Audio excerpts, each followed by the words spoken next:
Hey, everyone. Hi, everyone. We're back. Yes, finally. So it's been, what, a month or more? Okay. Longer than we wanted So, to. yes. We are the Newborn Photographer Diaries. This is Jackie and I'm Arielle. Yeah. Um, We're in Arielle's studio today. Yes. We decided to start doing this in person on a regular basis. So, a little backstory, because no one knows this, but we have recorded 2 podcasts since the first podcast. And we did that at each other's, like where you were at your space, I was here. Yeah. And we had internet issues, we had technology issues, we had recording issues. I could not edit them to actually look good or sound good. It's been a journey. It's been a trip. And we decided that instead of dealing with the technology, that we'll just meet in person once a month. I think Arielle's still trying to convince me to move up here. Well, yeah. I know. Is it working? I mean, I would really love to. I would love to. We've I don't think it is working anymore. I gotta just have to convince my husband. Yeah. Like, he's the problem. Yeah. Well, one day, maybe. It's always nice to have a studio wife. Yeah, for sure. But at least we don't live very far away from each other. So driving to each other's house or studio once a month is not that big of a deal. Not at all. So we're almost 3 hours? 2.5. 2.5 hours away. And it's not a bad drive either. Like, it's not a long 2.5 hours. Right. There's a difference, I think. Yeah. It's not like driving like across the state. No. Like a 4 or 5 hour drive or something like that. It's a doable drive. Like if you live in like the rural part of the state, like you're pretty used to like driving distances anyway. Like I drive 45 minutes to go to Walmart. Yeah. And like the drive is a lot, mostly like highway, but then you do get off the highway and then that's just really pretty through like the little up north towns. And so it's kind of a good breakup of just on the highway for 2.5 hours. Yes. Which is boring. Yeah. Which, speaking of highway driving, my son is in driver's training and he had the highway drive the other day. No, he was so nervous. He like gave me a hug getting out of the car to go to his drive, like, because he was so nervous. I'm like, this kid never hugs me. And then he comes home and he's like, that was so much fun. Oh no. I'm like, so the lead up was more anxiety ridden than the actual drive. He's like, yeah. He's like, I really loved it. He liked going 80. And I'm like, oh dear Lord. I hate that time. We have 3 more that have to go through it, and I'm just like, I'm dreading. Yes. I was so nervous. I was watching him on Life 360 the whole time. And And you're going 71 at 70. It turns out he really loved it. So I'm like, great. Now I have a need for speed, kid. Yeah, good. Well, then maybe he'll move to Grand Rapids and then take the highway all the time. All the time. Sucks. Anyway, so we have had 2 topics that we've talked about that will never see the light of day just because of our technology issues, but now we're going to re-record them. The topics are going to see the light of day. That's right, but the recordings are not. No. Yeah. Which the 2 topics were imposter syndrome and trends. Yeah. So we're going to redo the imposter syndrome one today. Yeah, we're going to talk a lot about imposter syndrome. Yeah. And actually, it's okay that we got it recorded because, like, I know this week for me, I've got a lot of content to talk about now. No, yeah, because you had quite the week last week. I did. Yeah, I had 7 babies last week. Which is mind-blowing. So just for a little bit of like a reference point, I try very hard when I'm scheduling and like someone reaches out with their due date to not have more than 2 sessions per week because like you're not just shooting the session. I've got to answer the emails. I have to keep up with my editing and soft proofing, and then the cleanup like directly after a session, the session. I have 3 sitters on rotation, and they're all so sick of me that like today, my kids are with Arielle's my husband. He's babysitting today. We're like, we need a break. I mean, they didn't say that, but they were all very busy. Conveniently busy. And I understand. And I miss my kids. That was a lot. Yeah. I mean, a typical session takes if I'm really good and baby's really good and we're just doing baby, I've done it in 2 hours. But typically between 3 and 4 hours is my... Yeah. At 4 hours, I'm usually telling parents if we don't have anything, let's just talk about it next time. which I had one of those this week. Yes, you did. And you hadn't had one in a really long time. I haven't had to ask a family to come back in 2 years. That's crazy. This week. Yeah. Yep. Which is kind of funny because I feel like the more and more we talk, the more I feel like we're the same person, just living in 2 different locations. Yeah. And one's blonde, one's brunette. But because like it's the same thing. Yeah. I have never had to ask someone back other than the one 2 years ago. It was about 2 years ago. And she didn't want to come back. She ended up loving what she got. Even though I think she got absolutely nothing. Yeah. But yeah, I had one not that long ago where I offered it, but they said no. Yeah. And like I'm not one to offer. I will try. And even if my gallery is not like as complete as maybe the baby the day before, right? I have like in mind, this is what I have to get to be okay with it and not offer it. So there maybe were some sessions that I could have been like, you can come back because they weren't as full as other galleries, but right. If I have only gotten one set up with your baby in 3 hours, that's usually my like that's stressful. We're coming back. That's so stressful. I would be like I would be like, just leave and come back. Like I'm not trying anymore. And this family was baby just was having an off day. He had tummy issues, and mom, dad, we all tried everything, and he just needed he needed to come back another time. Yeah. So how soon are you having him come back? In a week. A week. Giving him he was about a week old. He was a little over a week old. So giving his tummy like a week to kind of get regulated to just adjust. And I think that's sometimes what it takes. And so those baby ages, they're so hit and miss. I don't ever know. Like I used to say 10 days was perfect, and see, I used to say like 19 to 20 days was perfect. Yeah. And then I had like a string of really rough ones that were about that age. And now I'm having great ones at like the 14-day range. Mm-hmm. And then I had like one that was just insane. I'm like, well, maybe it's just not a thing. And it is what it is. I think that's another podcast topic for sure. That is totally. I mean, I just had an 8-week-old and he was a preemie. So like adjusted age, he was not even supposed to be born yet. But he was amazing. He blew. So he was more than 8 weeks early? Yeah. Wow. Well, he was 8 weeks early. So he was due Sunday, and I took him, I think his session was Thursday. Wow. So, yeah, he was. Wow. Yeah, so he was just born likewise. Yeah. That's crazy. Yeah, so he did amazing.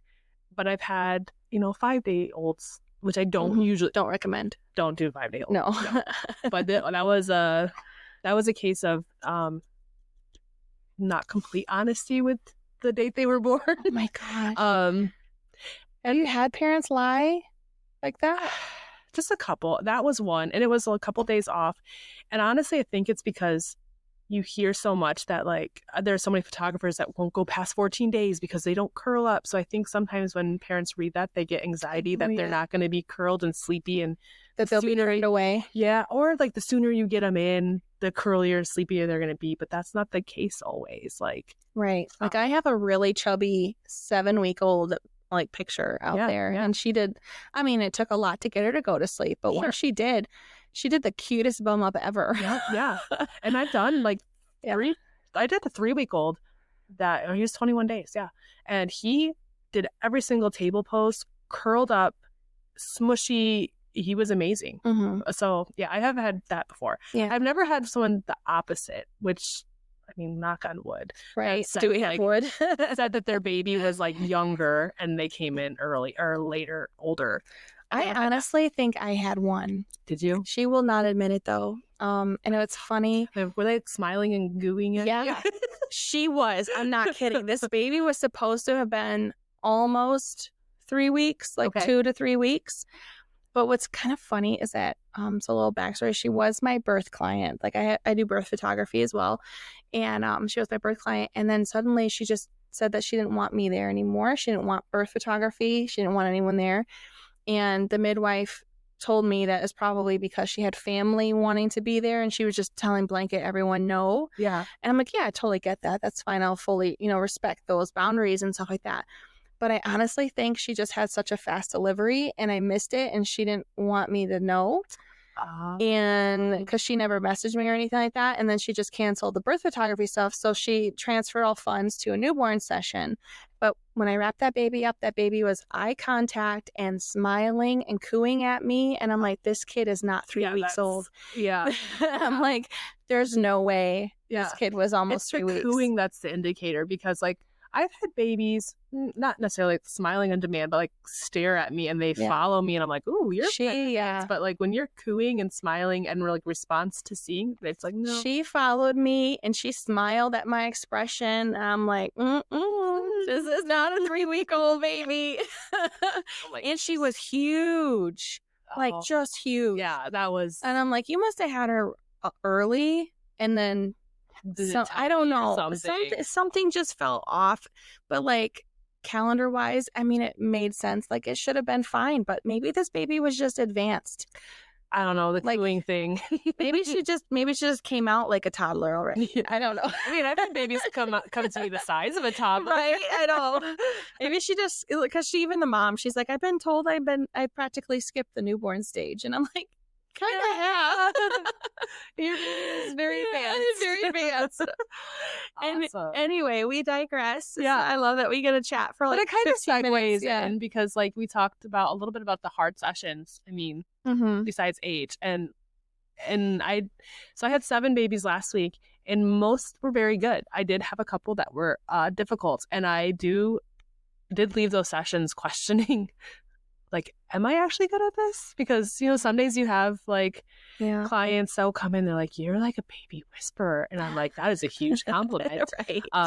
And then you have sessions that don't go the way that you had planned, expected. And you walk away like, oh, am I really good at this? Yeah. Plus I'm having some major color issues that like my clients hopefully won't be able to know. They'll never know. No. But for me, I have to edit a different way, which is like throwing like a wrench in everything. So yeah, just like, which makes you doubt. When you go through an editing crisis, I think that just multiplies the imposter syndrome. Yeah. And a million session went bad. Then you have like editing issues. And you're like, this is just not my day. This is like a perfect storm. Yeah. Yeah, for sure.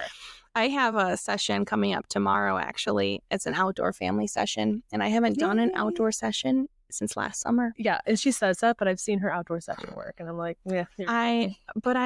This is a repeat client, and she expects top-notch stuff, and like, I feel like I'm afraid I'm not going to be able to deliver. Yeah. So my imposter syndrome is really hitting me. I'm very nervous about tomorrow's session for sure. Well, you're gonna kill it. I know it. Thankfully, the kids are older. But like, thankfully, the kids are older, and I'm like not panicking about like trying to get a toddler to cooperate or anything like that. I am very nervous just because I'm the biggest people pleaser ever, and I don't want to disappoint her. I don't know how you feel, but I feel like I am a studio photographer. You throw me on the outdoors, and it's just like, oh, there's a lot more that I can't control. I can, at least the studio, you can control so much. Have you ever thought about just not doing outdoor sessions ever? Yeah. Just saying, nope, that's not a service I offer? So I one day hope to be putting this out in the world. I one day hope to be the go-to newborn photographer and taking on every once in a while milestone sessions because I like seeing the babies come back. I do. Yeah. But if I could choose 2 sessions to ever like just have my calendar filled and wouldn't have to take anything else, it would be newborn and personality portraits. Oh yeah. Like that would be it. So like no maternity, no milestone, no cake smash. No. So there's things that I like about all of them. Like maternity, I like meeting my clients before because then I feel like when they come in for newborn, they're more relaxed, which makes baby more relaxed because they've met me before. Right. We've connected, hopefully. And then I like seeing my babies come back so that like, oh my gosh, you've grown. I can still see that newborn, but you're such a you're a human. Yeah. And I do like seeing the families. So I do have some families. Like right now, I'm at the point where I only schedule outdoor family sessions for returning clients. I like that idea. Maybe I should just do that. So if you haven't booked a newborn session with me, at one point I was extending it to personality portrait sessions, but now I don't, because those are one of my lowest packages that I offer. So now it's like, if you've booked a newborn session with me, then you're basically on my roster for family. Yeah. Because I just don't have time anymore, which I mean, it's great, but I want to leave that space in my calendar for newborn bookings. Yeah. So that's my goal here too, is to be the newborn photographer. And I feel like I've actually kind of accomplished that up here. I think so. Because I'm one of the only ones actually within a 2-hour radius that does do pose newborn. Yeah. And your work is amazing. So. Well, see, and I don't think that, but thank you. Okay. So she says that, but she just booked a client that's from Chicago area. They're visiting here. Well, they're visiting, yeah. But, I mean, they're from the big city and they want you to photograph their baby. Which is really cool. So, I definitely... So toot your own horn. I don't like doing that. I'm not good at it. But what was I saying?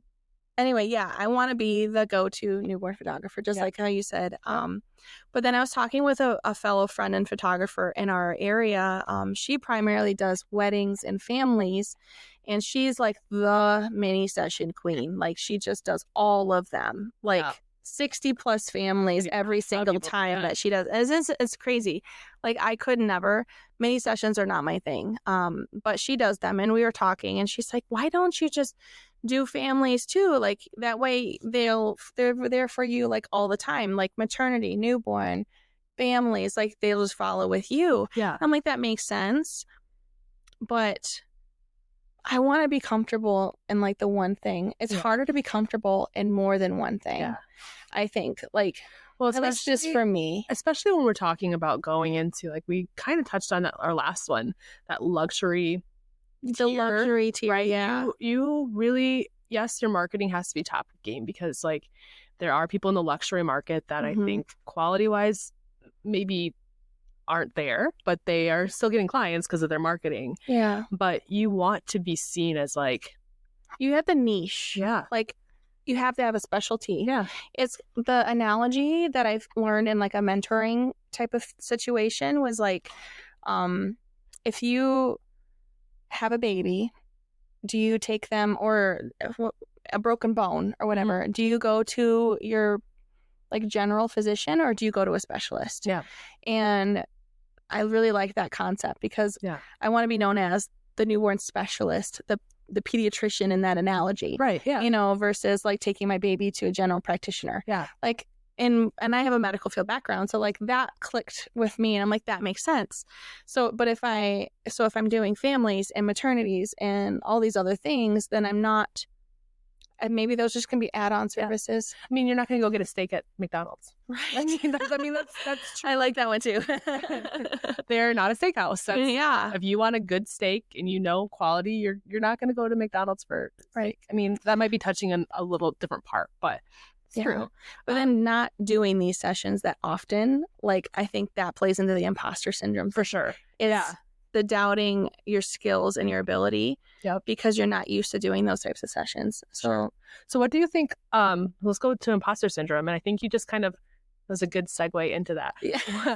When do you do you feel it all the time, I guess, like the imposter syndrome, or is this something that, like, comes and goes? I think I feel it like 75% of the time. Okay.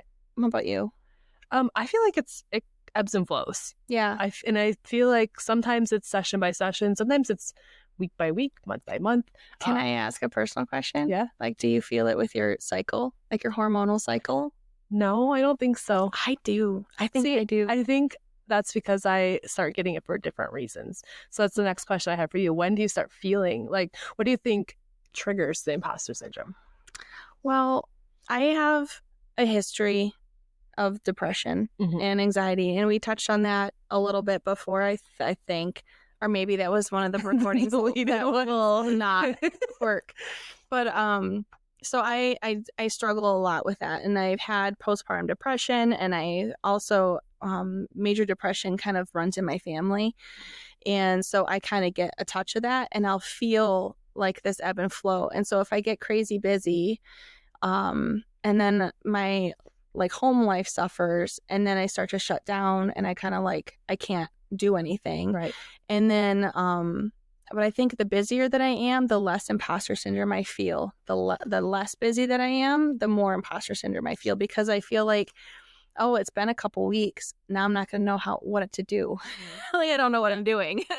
Like that whole, like, nobody likes me. I know, like, sometimes I take things so personal. If you're not getting a booking or something like that. So like those kinds of things trigger it. So like if I'm super busy, I'm good. But if I'm not busy, I'm feeling it.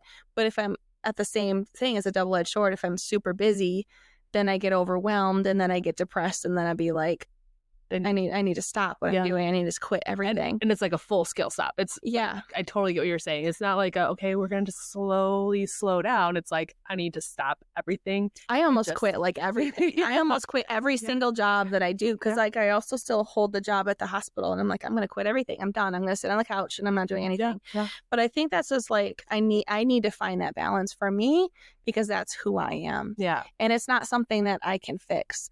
Because, like, I've tried. I've gone and asked for help, and turns out I'm allergic to the medication that would help. I'm allergic to antidepressants. Difficult, huh? So I can't do that. But unfortunately for me, that is a barrier, I think. What about you? Mine's a little different. I definitely feel it when I think that I've failed a client. And I don't know of any. I'm sure I have, but I don't know of any clients that I failed. But like if I have a session where I couldn't get my light right, or like, as much as it is muscle memory, every baby's different. Every baby, as much as I know exactly how to lay them in certain posers or whatever, like there's still different face shapes. There's still different things. Yeah. And some days I can't get my light right. I just had a session like that. Right. And I'm still trying to figure out if it was my equipment, if it was just something I was doing right, or their skin color. But like, I know in the end it's going to be all right. Like, rationally, I know in the end it's going to be all right. But the irrational side of me is, I just failed my clients. And then I feel like I don't think I'm worth that person seeking me out. And then it kind of spirals a little bit, because then I stop being so outgoing as far as like marketing and connecting. And so you feel like those kinds of things spiral down. Yeah. And then like the next day or the next week, I'll have a session. I mean, this just happened. That is like amazing, and everything is right. And I don't feel like I changed anything, like technically or anything. I did my thing, but it just turned out amazing. And then I feel like, oh no, I'm good. I'm good. So yours is more like based on success of your session versus anything else. Yeah.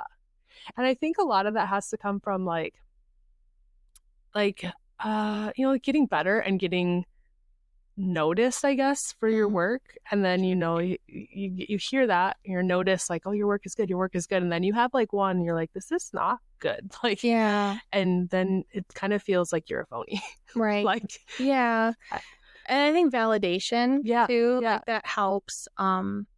Like I posted some pictures just the other day, and I got no likes on it at all. I think maybe it was yesterday. But then I'm like, I think it just didn't get approved. And then it popped up, and I'm like, but still no one's liked it. I'm like, okay, I really do suck. Well, I don't think you suck. And now I'm going to have to go through and find it, and then I'll like it, unlike it, and like it again. So sometimes I'll like my own post just to push it back up there. That's a good idea. Yeah. Then you unlike it because you don't want to be caught being the one that likes your own. I've accidentally liked my own stuff, and I was like, oh, well, I'm going to unlike that now. But that's, mine I think is very much based on performance. Yeah. Maybe it's the oldest child in me that like wants to be perfect at everything. And then it's really hard when you're not perfect. Yeah. And you're people pleaser. And in this industry, you're never perfect. Like, and well, it's art too. So like art is so, what is it, subjective? Yeah. So everyone's got different tastes, different likes and dislikes. So what you may love in your art, someone else might not. That's true. So like that's a whole thing with it comes to finding your right client, finding someone who wants your style. I get so nervous though when I get a client that like doesn't inquiry, and you can tell they're just reaching out to me, I mean, not to toot my own horn, but they're like over what is it called? Complimentary of your work. Like, we love it. I've been following you for years, blah, blah, blah, blah, sunshine up your butt kind of thing. Yeah. When they're like, we've been following. I had one client that they're like, we've been following you for years, and then we're pregnant now. We've had, 2 losses, and you're the one for us. And I'm like, oh, that's a lot of pressure. So that is a lot. Yeah. Because this could go really bad. Yeah. Yeah, I have that pressure on some situations too, and that stresses me out so bad. I mean, it's so flattering. Yeah. But it's like, well, crap. What if if I fail session that like I fail at? And what if I totally suck? I know. And I think this one was extra pressure because they're like, this is the only baby we'll have. And I was like, oh my God. I can't. Family, like, okay, don't tell me these things till after our session. Yeah, then it'll be okay. That'll be a perfect session. Yeah. Like, please don't tell me your baby sleeps all the time. Don't tell me that like, they never cry because just wait till after the session. Right. But yeah, like, do you have any other triggers? No, I think that's the biggest one that I don't know. What about like the booking out, like people around you booking out and then you not booking? Yeah. I mean, I don't think you have that issue since you literally had one session every day for the whole week. That was an anomaly. I was going to say, like, just last month, I think I only had one session, newborn session. I had a couple others, it was actually just like a baby boom because these were not due dates that were anywhere near each other. Like, I guess a little behind the scenes is if I get an inquiry and I have 2 due dates that week for that inquiry, I'm not going to book them because I just knowing how flexible things are, like, that's my 2. See, I don't even pay attention to that. I'm like, yes, I got time for you. No.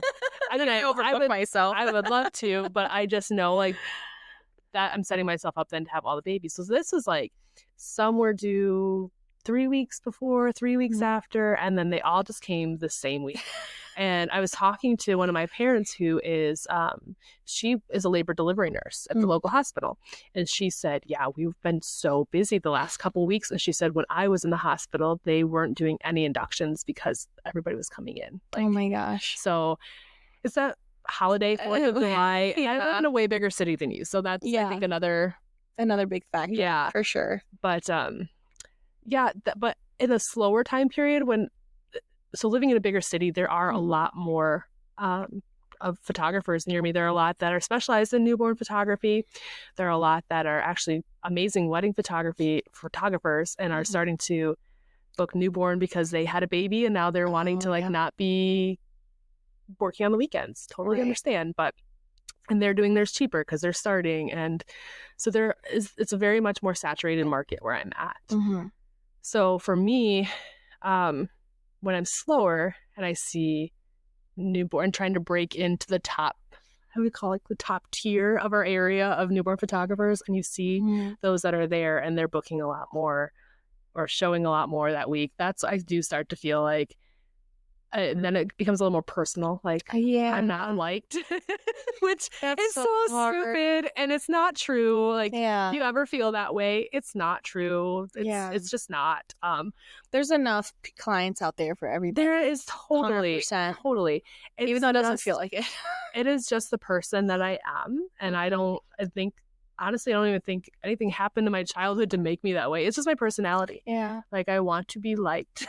And we're like 4 or 5 years into this business and we're still feeling this way. So it's never just as a beginner. I think it evolves. No, it evolves. And I've talked to some, we're not immune. For decades. And they've had the same feelings. Like, they have to check, why are they doing this?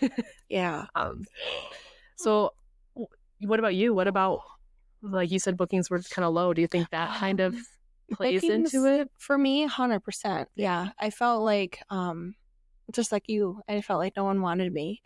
And I'm like, because there are like some other really great photographers in my area, but they don't niche down to like newborn like I do. They don't specialize into like studio newborn or anything like that. But they do like lifestyle newborn, and they do price themselves much cheaper than me. Sure. And I do find that a lot of people will go to them for that reason.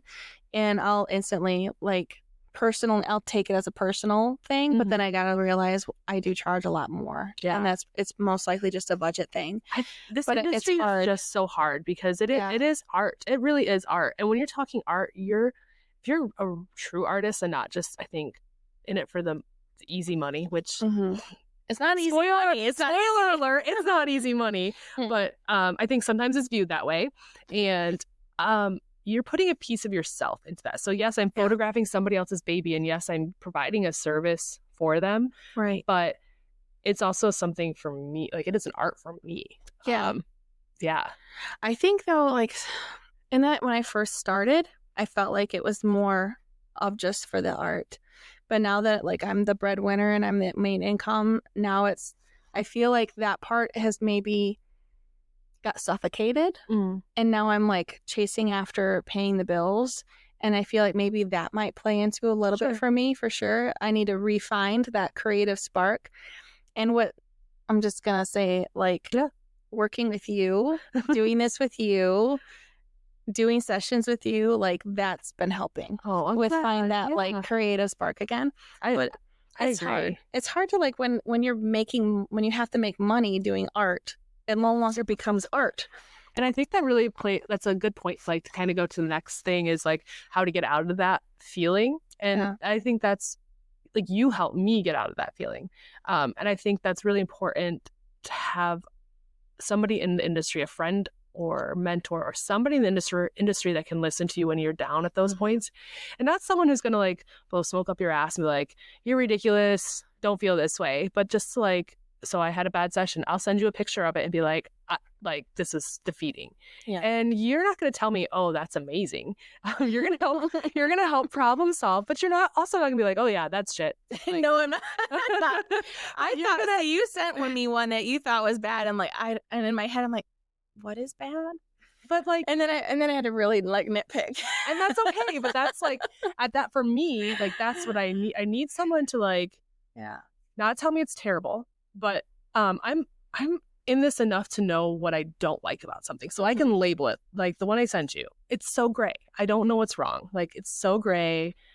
I don't like it. It's making me feel like I don't know what I'm doing because I can't figure it out. And then together we kind of you gave like, is it this? Is it that? And so then it helped me kind of walk away for a minute.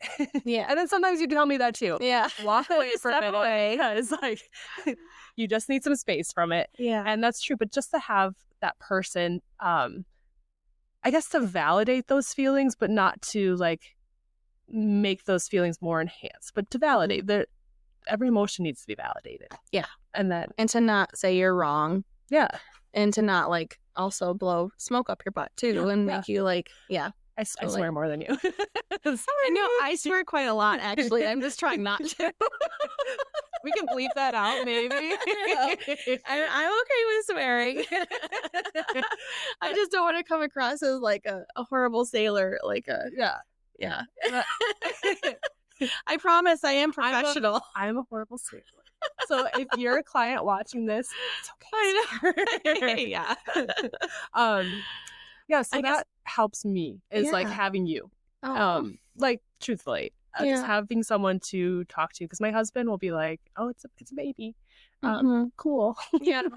Or sorry you had such a rough time. Pat. Okay, the dishes need to be done. Or the kids were a mess today. And I'm like, okay, let's go on to the next. While I'm stewing here. But yeah, Zach wouldn't really know. It was just because they don't really know. They're not in that. They don't understand that kind of stuff. Well, and then Owen is like, my husband Owen, he is an engineer, and I don't care what you say, you can pick out an engineer in a lineup. They think differently. And I love the way he thinks. He can remove emotion out of it, and not in like a terrible way, but he removes all emotion, is very logical, and he's rational about how he thinks through problems, or not even problems, but just life. I am not that. I am very emotional, like charged, and that's the artist in me. I think like that's just how and why we complement each other. And so he doesn't get it. He doesn't. Yeah. Because he doesn't have the emotion invested in it. Right. So that makes sense. Yeah. That's really funny though. He's Yep. He's an engineer. Yeah. Good excuse. Yep. I guess so. Does that leads into like comparison trap of comparing each other's work to other photographers, like scrolling through social media. I mean, that can trigger some imposter syndrome for me.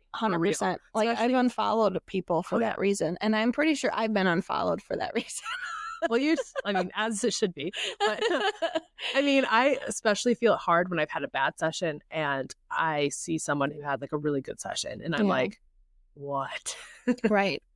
And then in our group too, like the Hello Little group and stuff like that. And when we like compare to like, so there's some people in there that post like way more, like this one, and I barely ever post. And so when like you post, it just blows up, and everyone is like, "I want to be you, your goals, and I love your." And it makes me so uncomfortable. And then I post, and I don't get a single like. I like you right now. So like social media is like evil when it comes to, I think, dealing with imposter syndrome. And imposter syndrome is definitely, I think, also mental health. In a way. So if you're feeling it just by scrolling, stop scrolling. Just like pause it. Shut it off. Like put your phone down and automate your posts and put it away. I'm a little different though than you on that subject. Like, I do feel the same feelings you do, where you're gonna follow. It kind of charges me like the competitiveness in me. Oh yeah. Like, it's not like I'm competing with the person who had a great session. I am community over competition all day long. But it's like now a competition with myself. That's like, okay, that next one, I'm gonna figure this out for that next session, and it's gonna blow that last one out of the water. I mean, that's just truthfully how I can dig myself out, because if I don't, like, it doesn't go away. You know what I'm saying? Like, just by unfollowing it doesn't go away for me. Like, just like be saying, oh, that sucked, no, now I suck, versus, okay, that sucked, but I'm going to do better next time. That mental and sometimes shift. Looking at my own work. I mean, so if I were to have a really bad session and I see someone else, that whole like comparison trap, right? Somebody else had a really good session, then I'm going to go look at my old work and like the stuff that I like, and I'm like, okay, I am not bad. Right. This is a bad session. Almost like those affirmations, right? I am not terrible. I just had a bad session. I'm gonna write that. I am a good photographer. Write it 10 times. Put a post-it note on my mirror. Whatever. Like, it was a bad session. Not even a bad session. It was an off session. I am a good photographer. I know what I'm doing. It's okay. Like, all babies are different. And then it does end up, like, that's the thing. It does end up being okay. It's just those feelings. But do you think you had more imposter syndrome before you got the education? Like HLP education? No, I think I have it more now. I think, honestly, I was so naive. I remember posting in the group, like one of the first times was my nephew's session. And I remember posting a picture, and he's wrapped in this white wrap. I'm going to see if I find it so we can try to put it in there. Is it the one that you posted, that little like video? Oh, no. Oh, okay. That was my oldest. A different nephew. one. This is the youngest nephew, which I got a little better from my oldest to my youngest, but I didn't have that education. But he's wrapped in this white wrap, and it was like my first Hello Little like backdrop and wrap. So I felt so professional. I had the lifters. I'm like, all right, we're doing this. I don't have the education, but I've been in the group following. Because sometimes you can get sometimes you get like a little bit of free advice in there. Like when somebody posts something, and somebody maybe from the education group also comes in and like comments on it if they're asking for CC, and they'll give you like little freebies here and there. So I remember walking in, took the picture, and I remember posting in Hello Little. I didn't have like any of my education, and I was like, this is the photo that I can't believe that I'm the one who took this. And in that moment, I felt like I was amazing. Like, I was on par with all these top photographers. Like, I felt amazing there, because I totally want to go find it. And now I look at it and I am so embarrassed, because I'm like, these other photographers who were like, and everybody's so kind in that group. Like, honestly, if you're a newer photographer, I can't recommend Hello Little, like their community group outside of the education for sure enough, because it is the nicest group of photographers. Nobody has an ego there. Not one person said like, oh, this is okay. They're all like, oh, yay, good for you. But now I look back and I'm like, cringe. They must have sat behind their computer like, oh my gosh.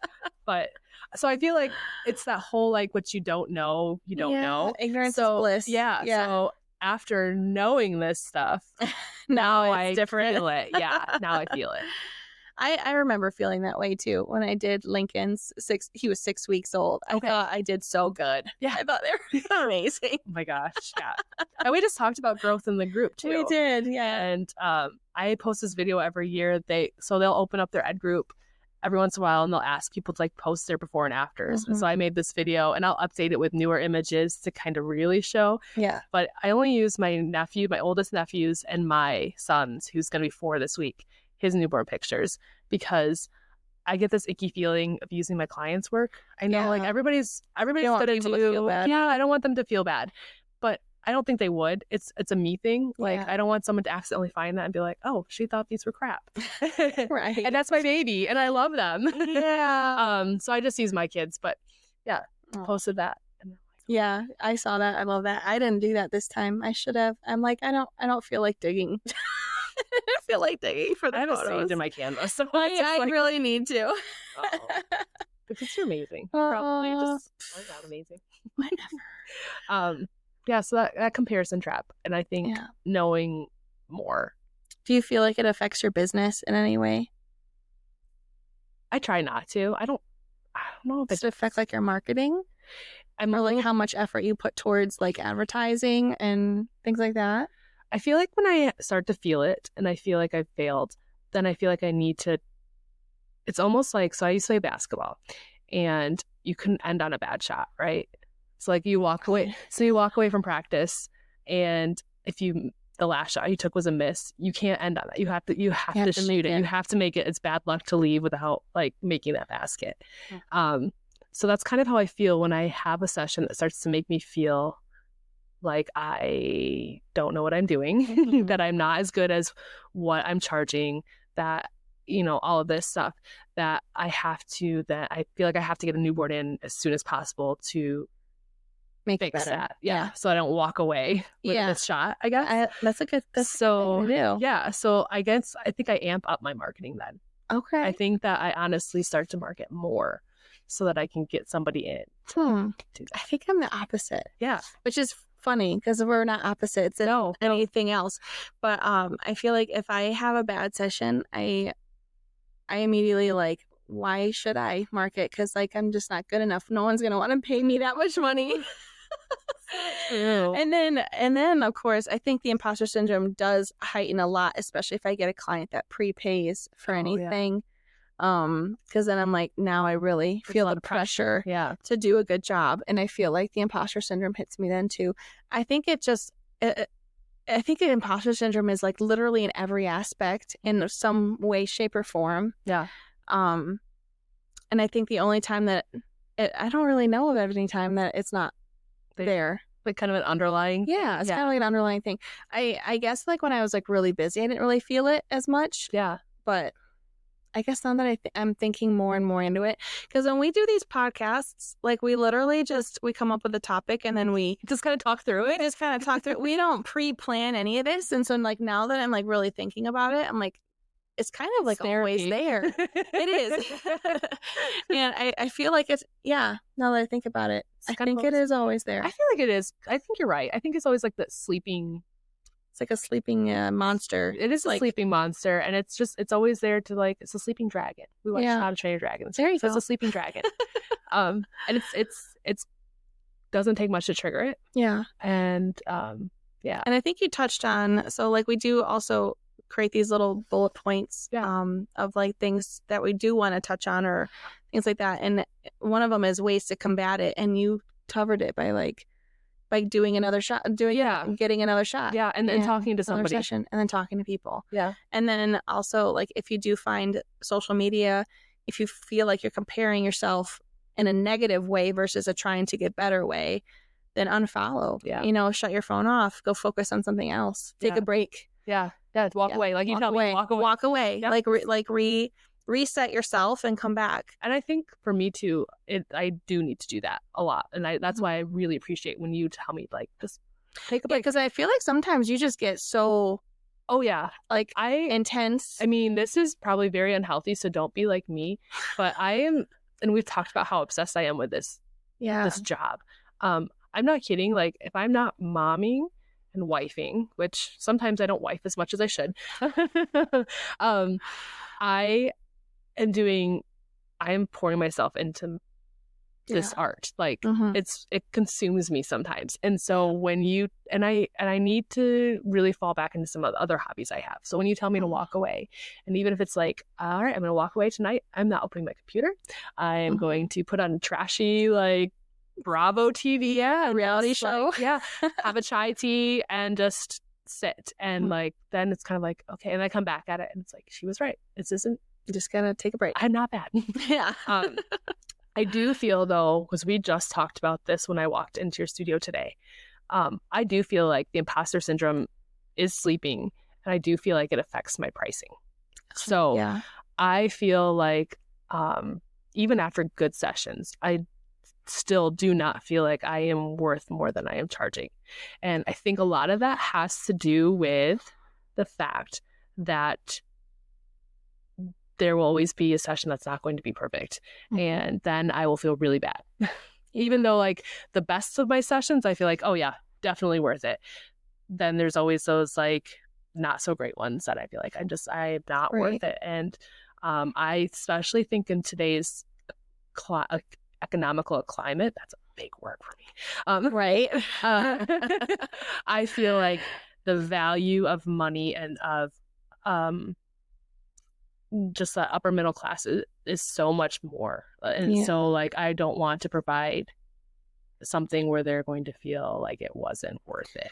See, I think what could help is just the mindset shift, that how you feel what your value is different what a client will feel your value is. True.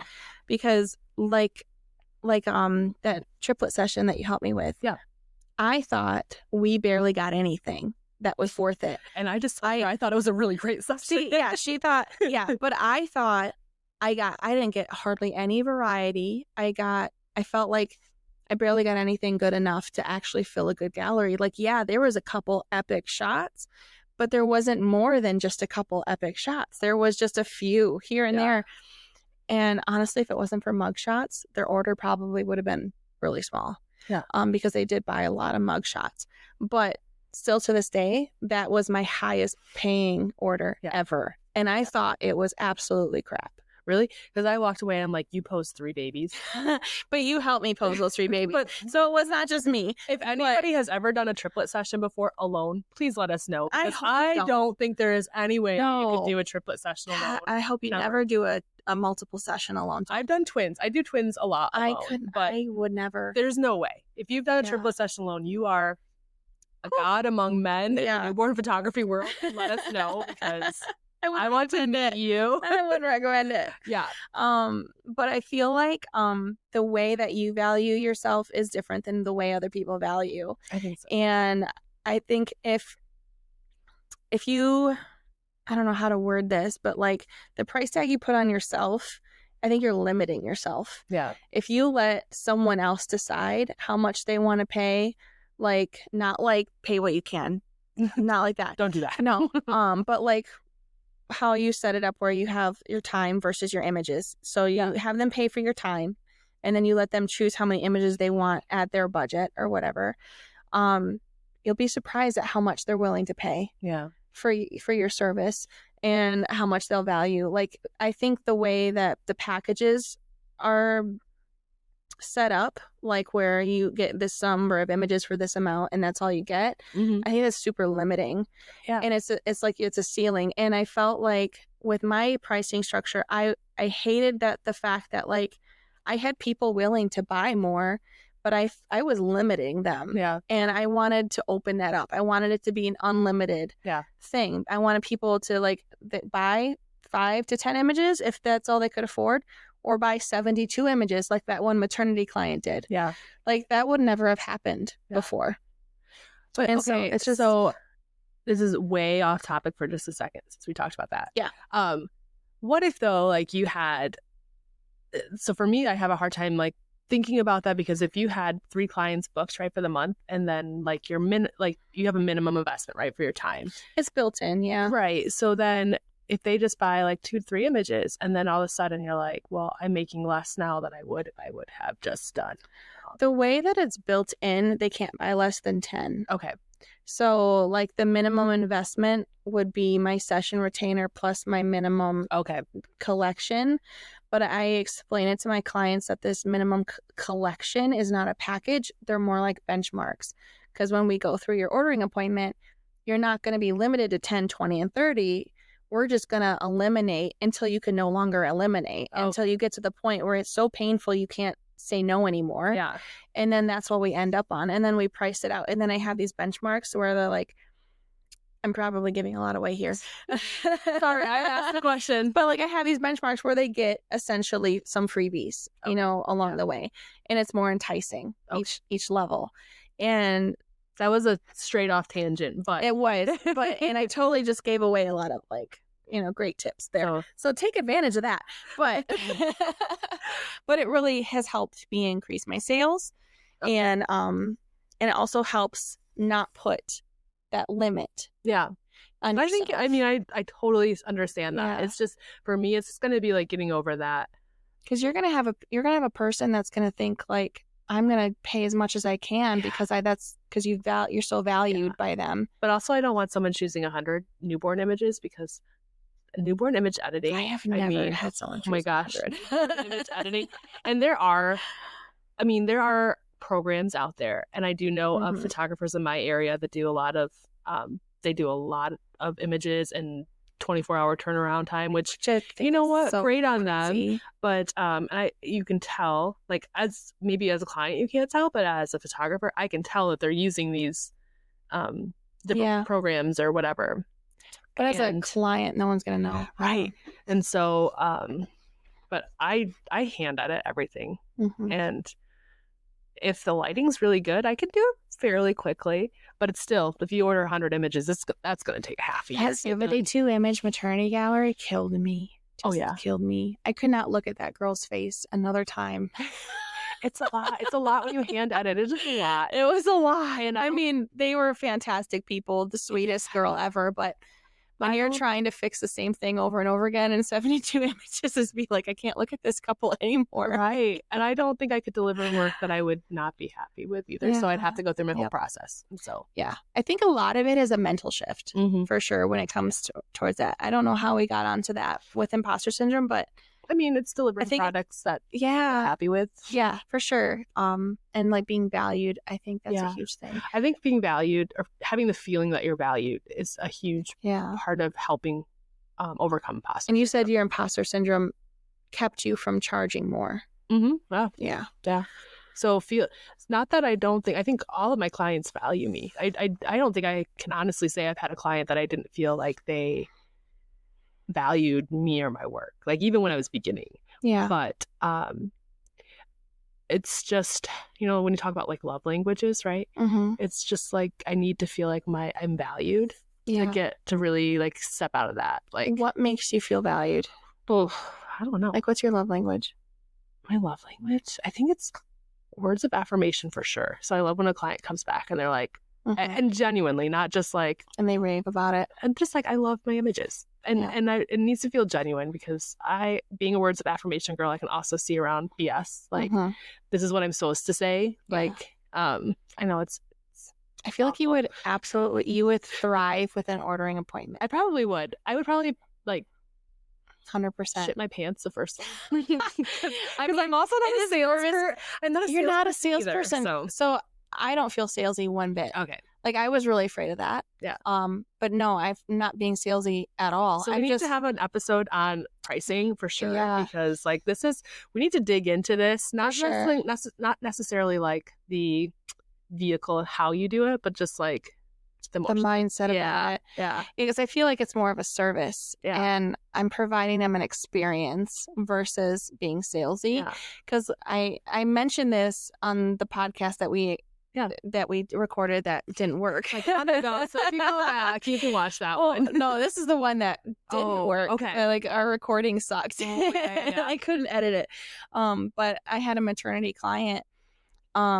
And I did her ordering appointment, and I do these slideshows in the beginning where I go through my favorites, and I edited a couple, and I'm watching them, and I'm just watching as the slideshow's playing, and she's just bawling, full blown, like ugly crying, and I'm like, what is going on? At first, I'm like, does she hate that? I know. I'm like, what's happening? And then he's like beaming and stuff like that. And he's just looking, and she's like wiping her face. And then after the slideshow, she's like, I never thought I was that beautiful. And I'm like, and right before this session, I was having some serious imposter syndrome because I don't do a whole lot of studio maternity. It doesn't come around a whole lot. Yeah. And so I was very afraid that I did a really bad job with her session. And we did 2 parts. So we did a studio and an outdoor. And like I said earlier, too, the outdoor stuff is just not my thing. And it was like the first time being outside photographing anything in a year. And I'm like, this is really going to suck. And in the moment, in the session, I'm like, I'm not lighting them right. I'm not positioning them right. Like nothing is right. Like nothing is right. It does not look good. I can't get posing. Like it lasted all of 20 minutes because I ran out of ideas. And I'm like, and this like, isn't good. Side note, maternity, like I always feel like I just am doing the same thing over and over. Yeah. In a different outfit, in a different spot. But like, I know it's probably just because I'm not trained in that, I guess, because I'm sure if that's your genre, that's your specialty, then you're gonna laugh at me and be like, that's not true. But because it's not my specialty, like, and I'm not even, it's not my specialty, but I'm not bad at it either. So like, right? No, you did some pretty fantastic stuff recently. But anyway, it was like I thought I did a really shitty job, but then when we did the slideshow, the mom was just bawling because she had some self-confidence, self-image issues. And she was bawling because she's like, I never thought I was that beautiful. Oh. And that like instantly made me like, okay, because that was the other thing we talked about that was in that other recording was purpose. Yeah. And I felt like I was losing my purpose in what I was doing. And she helped me kind of remind myself like, okay, so what is your purpose? That is my purpose. I still struggle with that. Like, today, what's your purpose today? Famous. Oh, for doing photography? Yeah, or newborn photography. Like if you wanted to go specific, what's your why? What's your reasoning? I think my why is ever evolving. Yeah. A lot of it is just, I feel like it's the cliche thing to say, like capturing those special little details for moms, because babies grow so fast. And then the maternity was like to remind women that they are beautiful. But also my why has evolved into like, I need to feed my family. Yeah. And I need to take care of my family and pay my bills. Yeah. So I still very much struggle with my purpose of what I do. Yeah. Like, and I think that plays into my own mental health issues. As I'll be sitting there editing this gallery that's like, however many images, and I'll be like, why am I doing this? 2:00 in the morning. Why am I doing this? Well, it would be more like, why am I posing a baby like that? Like, why am I taking a picture like this? Why does it have to look like that? Yeah. And that's going to be something we'll touch on again in trends. I think so. But that'll be why I'd be like, what is the reason why I'm doing it? And why would anyone want to come to me for this? And then my brain will spiral and be like, why the hell am I even doing this? Yeah. Like, what's the point? Yeah. And then I get a client like her that bawled her eyes out on the ordering appointment. And I'm like, okay, like that makes sense. Yeah. Like that's a reason.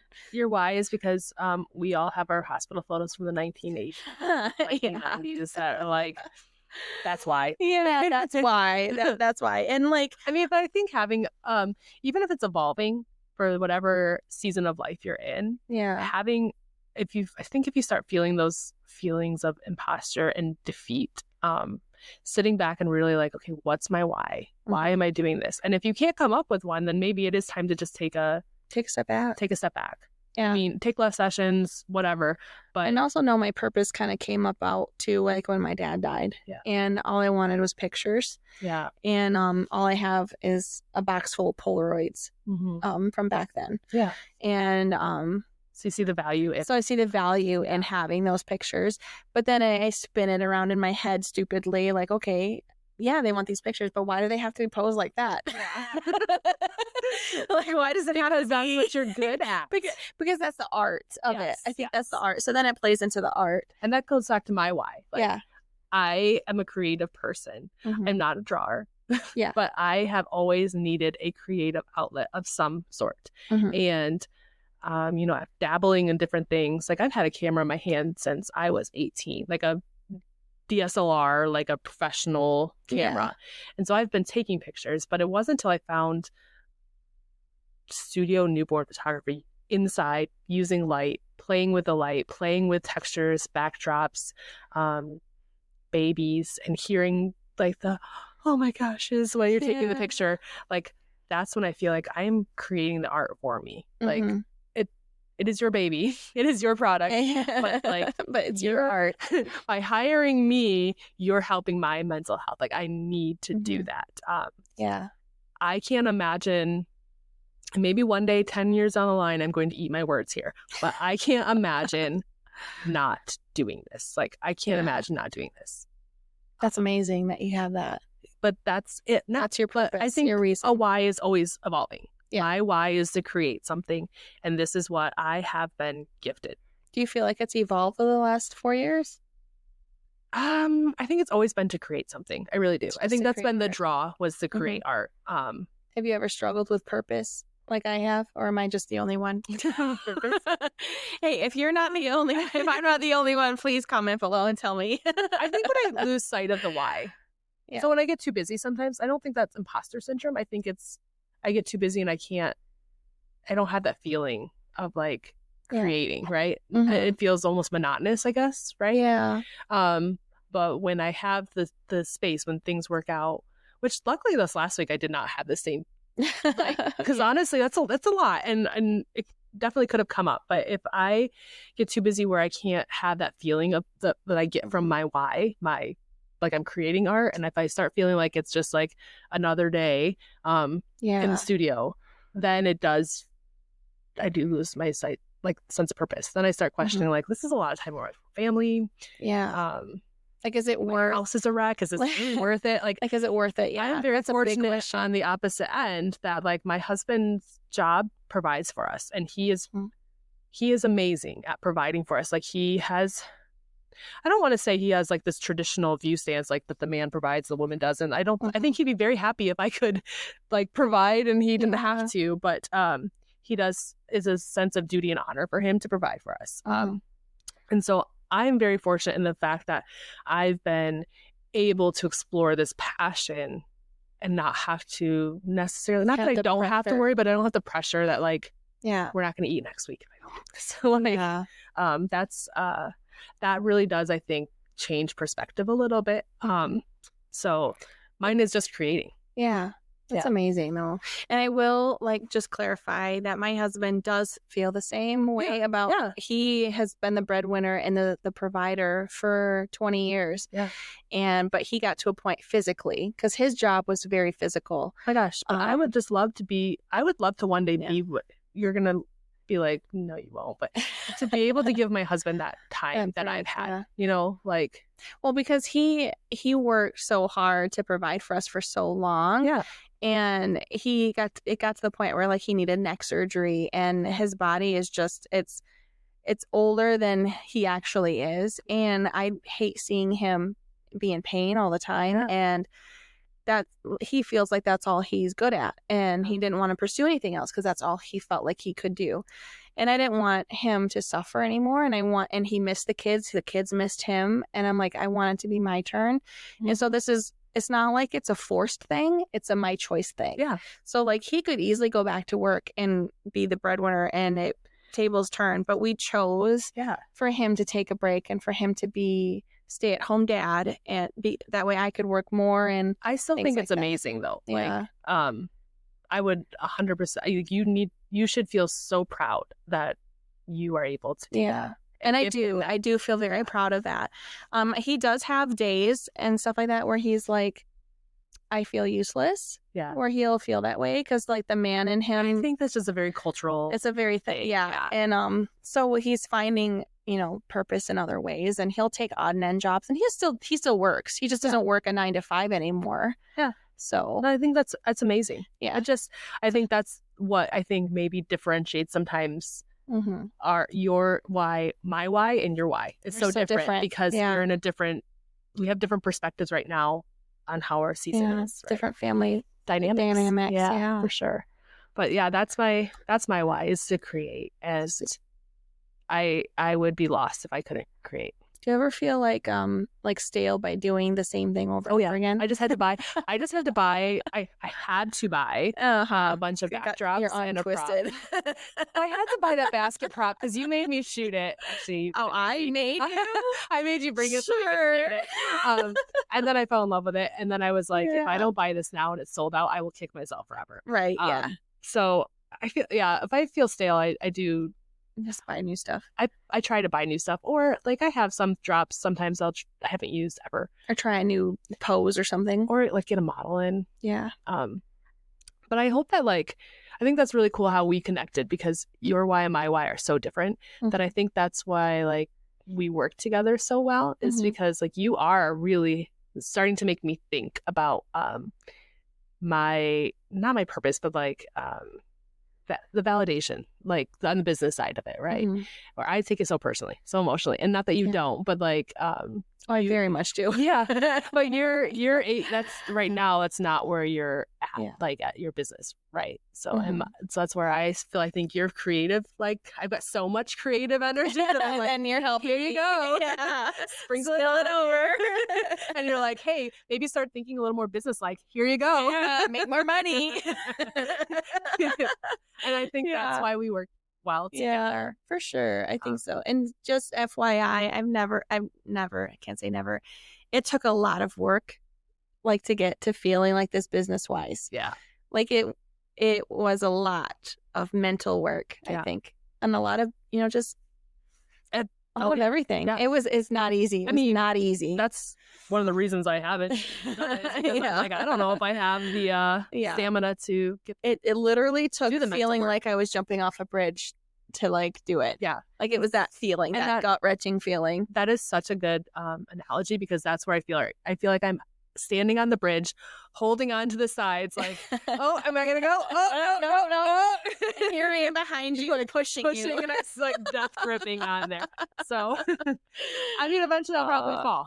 Yeah, you'll get there. You'll get there. This will be a legit business one. Yeah, maybe when you become my studio wife. Yeah. Well, I'll have no choice then. Yeah, no. I was hoping when I got the studio, when I moved out of my house, I'd be like, okay, now I'm legit. And now, this is the imposter syndrome thing, right? So I used to shoot out of my home. I have a formal dining room in my home, or not living room in my home. And so I used to shoot out of there. And then eventually, I got too much stuff. It was all stored in my office downstairs, and I wanted it, I didn't feel legit doing it in my living room. So I got a studio. And then I've been a studio, and I'm like, I don't feel legit yet. So that's what it is. That's the imposter syndrome in a nutshell. It's one of those things where just the next pretty thing is going to make me feel better, but then it doesn't. Yeah. Oh. So we talked about a lot here. Yeah, we did. And a few little offshoots of a lot off-topic of things. But it's gonna happen with us guys. We haven't seen each other in a month. So my gosh, yeah. Well, we tried podcasting a couple times, and we just gotta remember those things. Didn't work.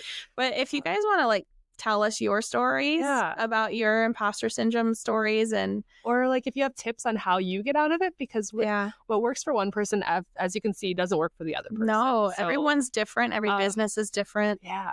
Every family dynamic is different. Yeah. So if you want to tell us your stories, comment and let us know. Maybe we'll share it. Yeah. Anonymously in our you guys can Instagram email. space. You can even email if you don't want to post it publicly. You can email us, and our email will be in the description. Yeah. So. I think the key points here is you're not alone. Everybody feels that, no matter how many years you've been doing this, seasoned veteran or amateur, you're going to feel this, and it sucks, but you're not alone. No. and that you just got to figure out new ways to deal with it. Yeah. Because it's always going to be ever evolving. Yeah. And make sure you have a photog buddy that even if they're cross country, that's even better. Yeah. I mean, not because you don't get to see them, but you got really cool vacations that way. Yeah, like true. You FaceTime, and then visit every 6 months. That'd be awesome. All right, maybe I'm moving out to Hawaii. You can visit me. Oh God, don't move to Hawaii. It's getting better every time. Oh gosh. But yeah, and I think for me, even like for my feeling of wanting to be perfect, nobody's perfect in this industry. You're never going to have a perfect session. Sorry. I mean, burst in that bubble. You're never going to have a perfect session. You're never going to have, it's never going to be perfect. And so like, I think once you can kind of let go of chasing that idea of perfection, that will help numb the pain when you start to get into that imposter syndrome. Yeah. Yeah. And instead of comparing yourself to others, compare yourself to your past self. Yeah. Because I guarantee I know you're not seeing you're seeing the best of the best from them. Yeah, it's a highlight reel. Yeah, you're not seeing like the 500 shots that they took before they got that one. Yeah, I mean, I could post my best session this last week, and you'll see 20 images that are fantastic, but there are 100 images behind that are not fantastic. That are not. And like 3 other setups that just are like meh. Yeah. Yeah. I've had clients like not choose whole sets before, and I'm like, oh, okay. Yeah. Oh, I do all the time, but I do a lot of sets, so that's probably why. Yeah. We'll have to talk about that next time. We talk about trends. Yeah. Yeah. Anyway, thank you guys so much for coming back. We promise to do this every 2 weeks now. Now that we've figuring this out, we've got a system in place. I think we have a plan. I think so. We have a plan until Michigan winter hits. Yes. Oh, yeah. Don't do that. But yeah, we're gonna be posting a new one every 2 weeks from now on. Yep. But yeah, if you guys have any ideas or topics that you guys want us to cover, or you want to hear us just chit chat about, let us know. And then, we'll see you in a couple weeks. Sounds good. Bye, guys. Bye.